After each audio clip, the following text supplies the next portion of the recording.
ভোলায় ভুল চিকিৎসায় এক প্রসূতি মায়ের মৃত্যুর অভিযোগ উঠেছে। এর জেরে ক্ষুব্ধ স্বজনরা শহরের হাবিব মেডিকেল সেন্টারে ব্যাপক ভাঙচুর চালিয়েছেন।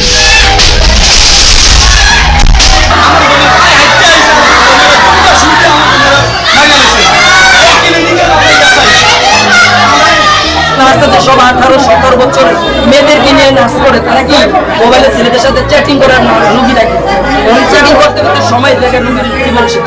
সকালে প্রসব বেদনা নিয়ে হাসপাতালে ভর্তি হন 22 বছর বয়সী ফাবিহা আক্তার। স্বজনদের দাবি, নার্সের দেওয়া একটি ভুল ইনজেকশনের পরই মৃত্যুর কোলে ঢলে পড়েন ফাবিহা। পুলিশ ঘটনাস্থলে পৌঁছে পরিস্থিতি নিয়ন্ত্রণে আনে এবং তদন্ত সাপেক্ষে আইনগত ব্যবস্থা নেওয়ার আশ্বাস দেয়।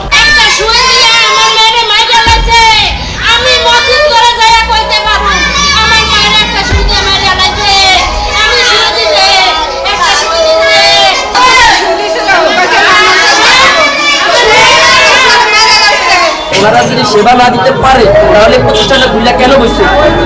আপনারা দেখেন কিছুদিন আগে এরকম একটা ঘটনা বন্ধ হয়েছে, তাও তারা এটাকে টাকা আটকে দেয়, টাকা দিয়ে চুপ করে আছে, এখন ওটা চলতেছে।